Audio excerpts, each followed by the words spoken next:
Good morning, सुप्रभात, जय भीम, जय महाराष्ट्र सर्वांना.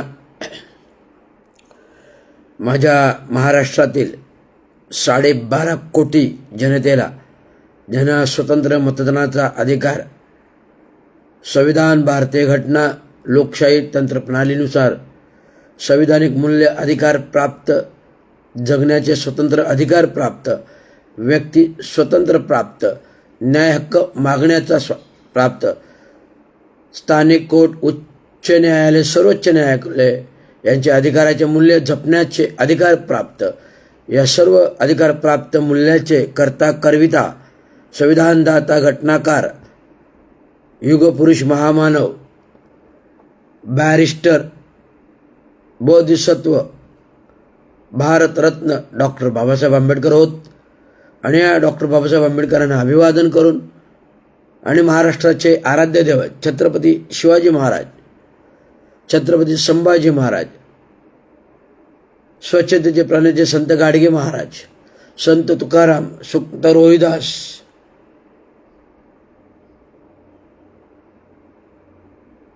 आणि छत्रपती शाहू महाराज जे आरक्षणाचे जनक आहेत, ज्यांनी आरक्षण ही मूल्य जपली आणि समाजाला, दलित, पिछडे, अनुसूचित जाती जमाती वर्गाला देण्यास भाग पाडले. स्वातंत्र्यपूर्व काळामध्ये ज्या महामानव डॉक्टर बाबासाहेब आंबेडकरांनी, भीमरावांनी 14 एप्रिल 1891 रोजी जन्म घेतला,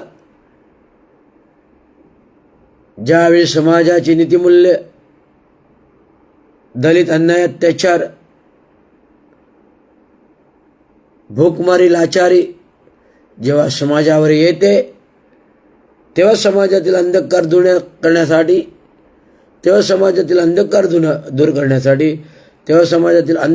करण्यासाठी, कोणीतरी महान व्यक्ती देवाच्या रूपात पृथ्वी तलावावर जन्म घेते. ती महान व्यक्ती दुसरं तिसरं कोणी नसून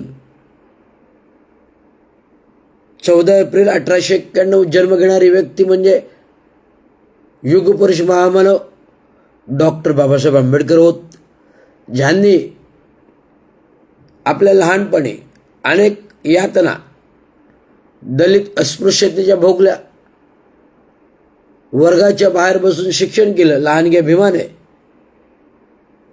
हे शिक्षण करता करता जे जे चटके भोगले, त्या चटक्याच्या अनुषंगिक गोरगरीब परिस्थितीतून आपल्या कॉलेज जीवनात, शालेय जीवनात, कॉलेज जीवनात त्यांचे लग्न झाले, कौटुंबिक वात्सल्य आले, परंतु त्यांचे शिक्षण कुठेतरी थांबलं नाही.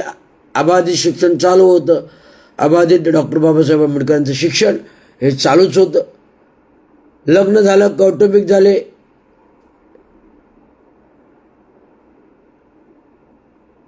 उच्च शिक्षणासाठी विदेशात गेले. शिष्यवृत्ती प्राप्तीत गायकवाड महाराज शिष्यवृत्ती प्राप्त करून छत्रपती शिवाजी महाराजांना विदेशात पाठवले. विदेशातून अर्थशास्त्र, इकॉनॉमिक्स, उच्च शिक्षण, पदोच्चर पदवी प्राप्त करून त्यांचे शिक्षक अर्थशास्त्र ॲडविन शिक्षकांना डॉक्टर बाबासाहेब आंबेडकर प्रिय होते. जेव्हा डॉक्टर बाबासाहेब आंबेडकर त्यांच्या तासाला शिक्षण घ्यायचे, ते स्वतः त्यांना प्रश्न करायचे, इकॉनॉमिक्सवर प्रश्न करायचे. तेव्हा त्यांनी डॉक्टर बाबासाहेब आंबेडकरांना विचारलं की तुम्ही Babasaheb, why you are asking questions to me each and every time? Babasaheb, Bhimrao, why you asking question so many times to me? As a Professor Edwin asked Dr. Babasaheb Ambedkar. Doctor Babasaheb Ambedkar म्हणाले, sir, जर मी प्रश्न विचारले आणि जर मला प्रश्न तुमच्याकडून मला उत्तरे मिळत आहेत तर याचा अर्थ असा होतो की तुमच्याकडून मला अधिकची माहिती इकॉनॉमिक्सबाबत अर्थशास्त्राबाबत मिळते. आणि ह्याच ॲडविनची तत्वे ग्रंथे मूल्ये डॉक्टर बाबासाहेब आंबेडकरांनी ग्रंथातून प्रॉब्लेम ऑफ रुपीज या ग्रंथातून ही मूल्य ॲडविनचे डॉक्टर बाबासाहेब आंबेडकरांनी लिहिली, जे देशाला आपल्या आर्थिक सुबत्ता येण्यासाठी प्रेरक आणि मारक ठरले, उद्योजकांना मारक ठरले. डॉक्टर बाबासाहेब आंबेडकर 1935 रोजी भारतात आले. उच्च शिक्षण घेऊन शिकून सवरून भारतात आले. तेव्हा डॉक्टर बाबासाहेब आंबेडकरांचं स्वागत करायला त्यांच्या पत्नी रमाबाई आंबेडकर विचार पडला की बाबा एवढे मोठे बॅरिस्टर होऊन बाबासाहेब आले आणि त्यांच्या पुढे मी कशी जाऊ. अंगावर एकच फाटकं वस्त्र, चिंता गहन स्वतः होत होती. या चिंतेमध्ये रमाबाईंना घरामध्ये एक पंचा पडलेला दिसला, जो नवीन होता. तो पंचा त्या साडीच्या पदराला गुरपाटून बांधून पंचा नेसून डॉक्टर बाबासाहेब आंबेडकरांना आणायला गेली. दोघांना अश्रू अनावर झाले. डॉक्टर बाबासाहेब आंबेडकरांना आणि मासाहेब रमाबाईंना अश्रू अनावर झाले. हे अनावर अश्रूचं भलीभाती डॉक्टर बाबासाहेब आंबेडकरांनी लांबून नजरेतून ओळखलं. कशी आहे माझी रमा, की जिने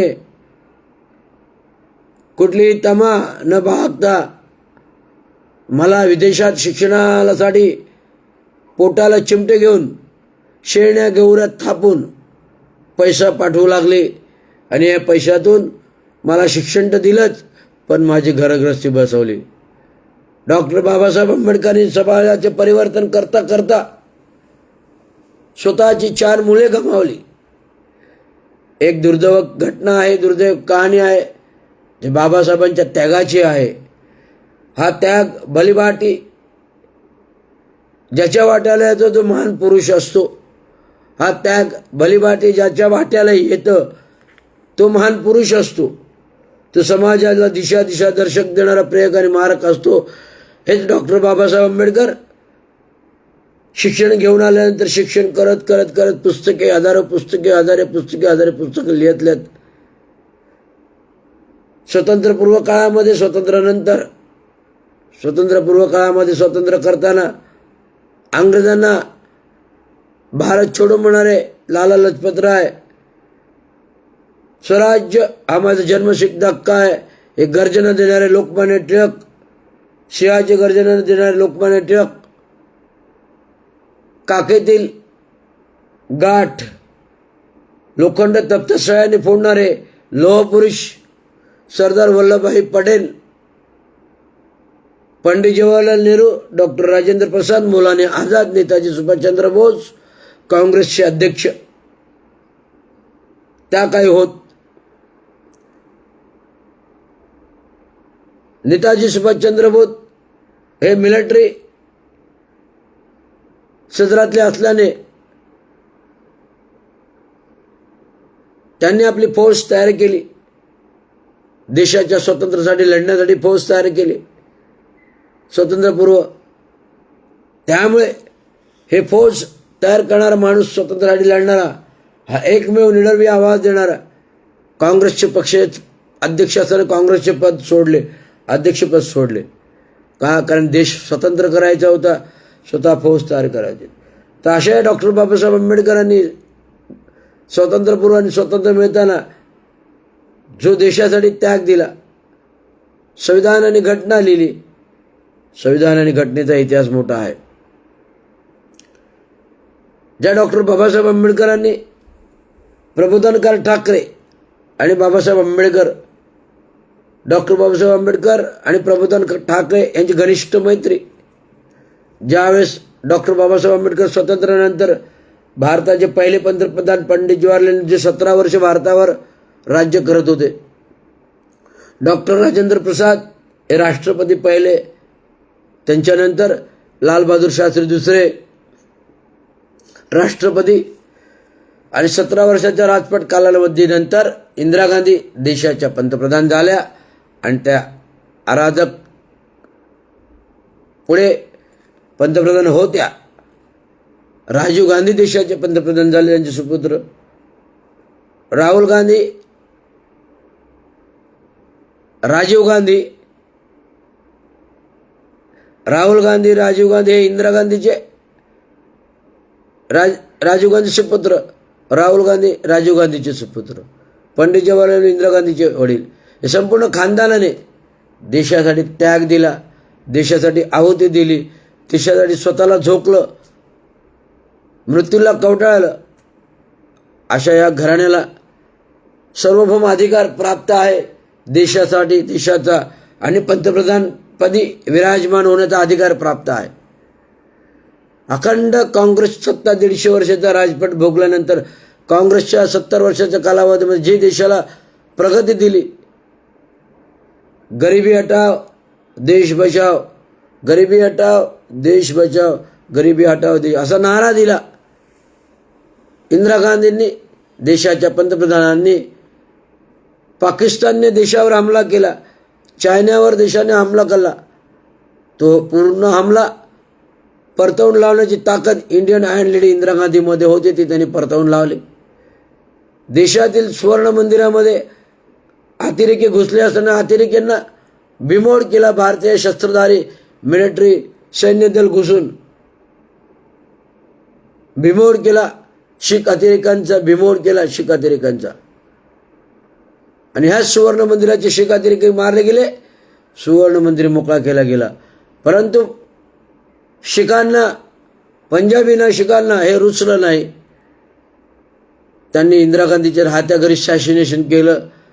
सकाळी जेव्हा इंदिरा गांधी फिरायला निघाल्या आपल्या परिसरामध्ये, पंतप्रधान त्या दिल्लीच्या बंगल्यामध्ये, त्यावेळेस याच शीख पंजाबी लोकांनी आपल्या धर्माचे हे राखून इंदिरा गांधींचं खून केला, असॅसिनेशन केलं, मारलं. फार एक शोकांतिका घटना आहे, जो मी आज इतिहास तुम्हाला सगळं सांगतोय. राजीव गांधींचे पण असेच झाले, देशाचे पंतप्रधान. राजीव गांधी, इंदिरा गांधी वारल्यानंतर देशाचे पंतप्रधान झाले. पहिल्या टर्ममध्ये पंतप्रधान मेल्यानंतर, इंदिरा गांधी गेल्यानंतर घेतलं. 1 वर्षांनी निवडणुका झाल्या तर भावनिक साथ मिळून 400 खासदार काँग्रेसचे देशावरती आणणारे एकमेव राजीव गांधी पंतप्रधान होत. न भूतो न भवती घडती, न नरेंद्र मोदी सुद्धा होती. न भूतो न भवती घडती, न नरेंद्र मोदी सुद्धा असा रेकॉर्ड मोडते आणि घडते. हे राजीव गांधींनी केलं. आज देशाच्या स्वतंत्रोत्तर कालामध्ये 77 वर्षाच्या कालखंडामध्ये जो देशावर सत्ता आज भारतीय जनता पार्टी RSS आहे. या भारतीय जनता पार्टीने देशाला बुडीत खात्यामध्ये घेऊन गेले. आज देशाचा संविधानाची, स्वातंत्र्याची टांगती तलवार देशावर जी आहे हे भारतीय RSS सरकारच्यामुळे, नरेंद्र मोदीच्या सरकारमुळे आहे. या हिंदुत्ववादी लोकांमुळे आहे. संविधान धोक्यामध्ये आहे. या हिंदुत्ववादी घटनामुळे संविधान धोक्यात आहे, असं मी जाहीर वक्तव्य करतो, जाहीर बोलतो.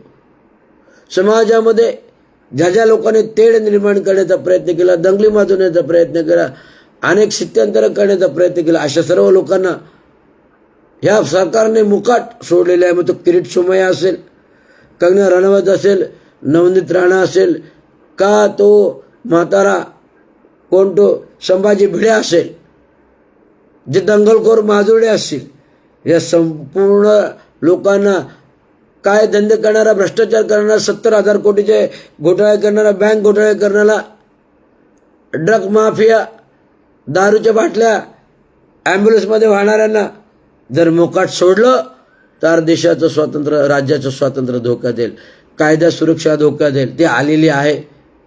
अराजकता मारे, जातीय तणाव, जातीय धर्माच्या दंगली, अन्य अत्याचार, बलात्कार, एन्काउंटर करणारं हे सरकार आज राज्याची दुरावस्था झाले. महाराष्ट्राचं नाव बदनाम झाले. त्रिभाषिक जी आर करून भाषेचं राजकारण करत आहेत.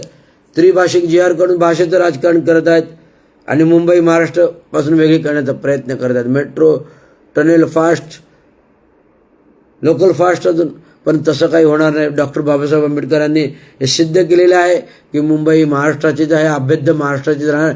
त्यामुळे कोणाला हिंमत होणार नाही मुंबई महाराष्ट्रापासून वेगळे करण्याची. त्यामुळे खोटा अपप्रचार उद्धव बाळासाहेब ठाकरे, बाळासाहेब ठाकरे यांनी थांबवा. उद्धव बाळासाहेब ठाकरे आणि राज ठाकरे यांनी अपप्रचार थांबवा की मुंबई महाराष्ट्रापासून तोडलेली जाते, मुंबई गुजरातपासून तोडली जाते. संपूर्ण गुजरात जरी महाराष्ट्रात राहायला आला तरी मुंबई महाराष्ट्रापासून काही तुटत नाही. हे गुजराती संपूर्ण दलाल आहेत, हे गुजराती संपूर्ण दलाल आहेत. ईस्ट इंडिया कंपनी छत्रपतींच्या काळामध्ये आली उद्योग व्यवसाय करायला, त्यांनी देशावर कब्जा केला आणि याच इंग्रजांनी या गुजरात्यांना दलाल म्हणून वापरलं, दलाल म्हणून वापरलं, दलाल म्हणून वापरलं. आजही दलालमधून महाराष्ट्रामध्ये व्यापार करत आहेत हे तुम्हाला सांगू इच्छितो. डॉक्टर बाबासाहेब आंबेडकरांनी 1956 पूर्व शिवसेना पक्ष जो स्थापला, त्या शिवसेनेला चालना देणारे डॉक्टर बाबासाहेब आंबेडकर होत. बाळ ठाकरे तरुणपणी बाबासाहेब आंबेडकरांनी एका कंपनीमध्ये नोकरी दिली आणि नोकरी दिलेल्या प्रबोधनकारांना सांगितलं. जेव्हा प्रबोधनकार बाबासाहेब आंबेडकरांकडे गेले, अरे हा बाळ शिकून सवरून मोठं झालेला, नोकरी लाव. डॉक्टर बाबासाहेब आंबेडकर त्वरित त्याला एका कंपनीमध्ये नोकरी लावली आणि सांगितलं की तिकडचे कामगार वर्ग एकत्र करून एक संघटना स्थापन करा आणि शिव नाव द्या, शिव कामगार संघटना.